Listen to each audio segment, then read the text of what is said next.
చేతిలో సామాజిక అస్త్రం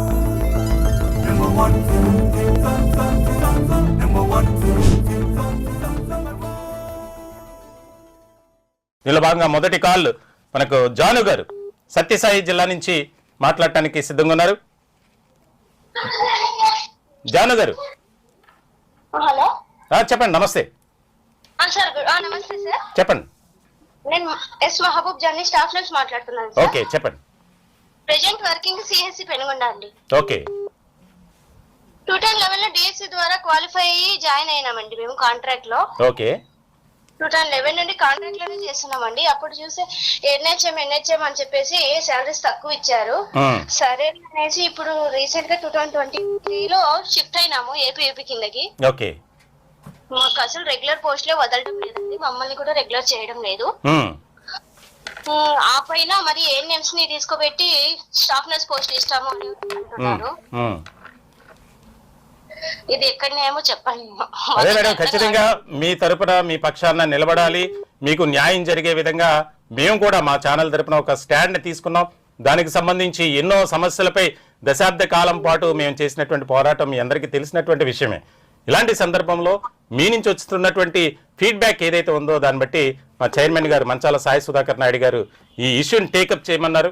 దానికి సంబంధించి ప్రత్యేకమైనటువంటి లైవ్ పెట్టడానికి ముఖ్యమైనటువంటి కారణం, మీ సమస్యను ఖచ్చితంగా ప్రభుత్వం దృష్టికి తీసుకెళ్తాం, మీకు న్యాయం జరిగే విధంగా మేము కూడా మా యొక్క పోరాటాన్ని ప్రయత్నాన్ని కొనసాగిస్తామని ఈ సందర్భంగా తెలియజేస్తున్నాం.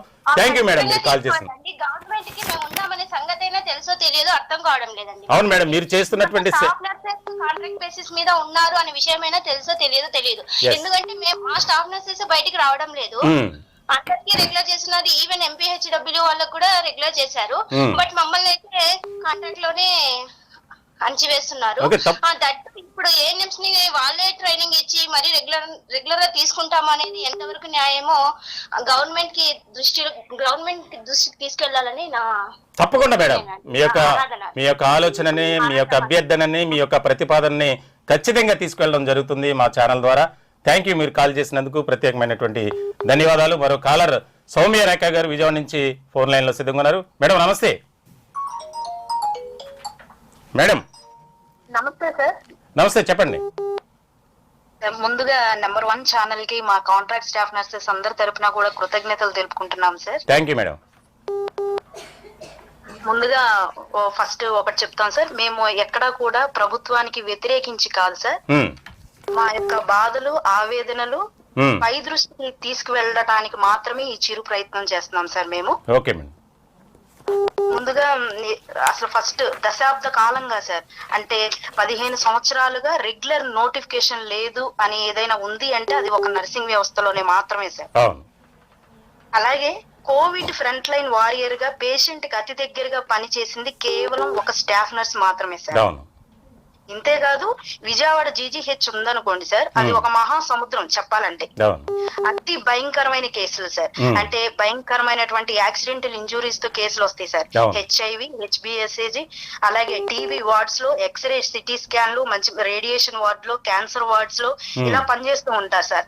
ఇంత కష్టపడి పనిచేసి పేషెంట్ కి అతి దగ్గరగా పనిచేస్తూ ఉన్న స్టాఫ్ నర్స్ ని పక్కన పెట్టి నడి రోడ్డు మీదకి వచ్చేలా చేయటమే కాక మా యొక్క స్టాఫ్ నర్స్ పోస్టింగ్స్ మాకన్నా తక్కువ క్వాలిఫికేషన్ తో ఉన్న వాళ్ళకి గవర్నమెంటే ట్రైనింగ్ ఇచ్చి, అంటే ఇది మేము ఏఎన్ఎంస్ కి వ్యతిరేకం కాదు సార్, ఇది గవర్నమెంట్ తీసుకున్న నిర్ణయం. గత ప్రభుత్వంలో వైసీపీ ప్రభుత్వంలో జగన్మోహన్ రెడ్డి గారు తీసుకున్నటువంటి నిర్ణయం తప్పిదాల వల్ల మేము అనేక మార్లు రిప్రజెంటేషన్ ఇవ్వడం జరిగింది సార్.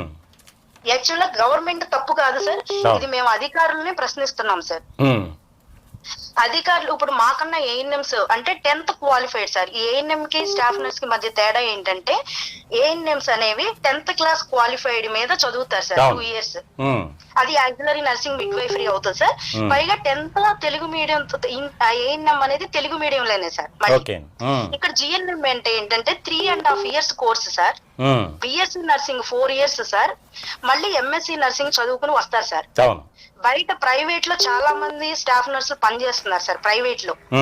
ఇంతే కాకుండా మళ్ళీ ఇంట్లో ఖాళీగా ఉన్న వాళ్ళు కూడా ఉంటారు సార్. మళ్ళీ పైగా నర్సింగ్ స్టూడెంట్స్ ఉంటారు సార్. ఇంత లక్షలాది మంది స్టాఫ్ నర్సులు బయట ఉండగా ఎక్కడా చర్చిలకి పిలవకుండా సార్, ఏ యూనియన్ ని ఎవరిని చర్చిలకి పిలవకుండా గవర్నమెంటే ట్రైనింగ్ ఇచ్చి ఏఎన్ఎంస్ కి స్టాఫ్ నర్స్ పోస్టింగ్స్ IGNM అనే కోర్స్ మీద స్టాఫ్ నర్స్ పోస్టింగ్లు ఇస్తున్నారు సార్. అంటే ఇక్కడ సార్ ఇక్కడ అన్యాయం ఏంటంటే ఇప్పుడు కొరత ఉంటే మీరు ఇవ్వండి సార్, మేము ఒప్పుకుంటాం, దానికి మేము కూడా అగ్రీ. స్టాఫ్ నర్సుల కొరత ఉంది అంటే ఇంకెంత కష్టపడి చదువుకుని ఉండి లేక చదువుకొచ్చిన వాళ్ళు ఉన్న మా డిగ్రీలు ఏమైపోవాలి సార్.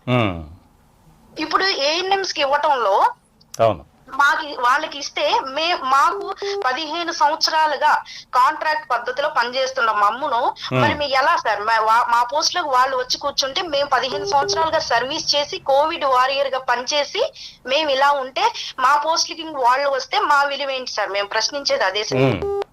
మళ్ళీ ఈ విషయం పక్కన పెడితే ఫీల్డ్ లెవెల్ లో ఏఎన్ఎంస్ కి మళ్ళీ మేము వెళ్తే మేము పని చేయలేము సార్. యాక్చువల్గా ఏఎన్ఎంస్ ఫీల్డ్ లెవెల్ లో they well workers sir in the field level. మరి స్టాఫ్ నర్సెస్ పేషెంట్ కి అతి దగ్గరగా సేవ చేసేది కేవలం ఒక స్టాఫ్ నర్స్ అని ఈ సభాముఖంగా నేను చెప్తున్నాను సార్. Thank you madam. అంటే సౌమ్య గారు మీరు ఖచ్చితంగా ఈ యొక్క ఏదైతే మీ యొక్క ప్రతిపాదన ఉందో దాన్ని ప్రభుత్వం దృష్టికి తీసుకెళ్తాం. ఖచ్చితంగా మీ ఈ అంశానికి సంబంధించి ఒక వేదికను ఏర్పాటు చేసి ఒక సమావేశాన్ని కూడా నిర్వహించాలని మా చైర్మన్ గారు కొద్దిసేపటి క్రితమే చెప్పడం జరిగింది. అది ఎప్పుడు ఏంటనేది కూడా మీకు త్వరలోనే అనౌన్స్ చేయడం జరుగుతుంది. థ్యాంక్ యూ మేడం, మీరు కాల్ చేసినందుకు. మరొక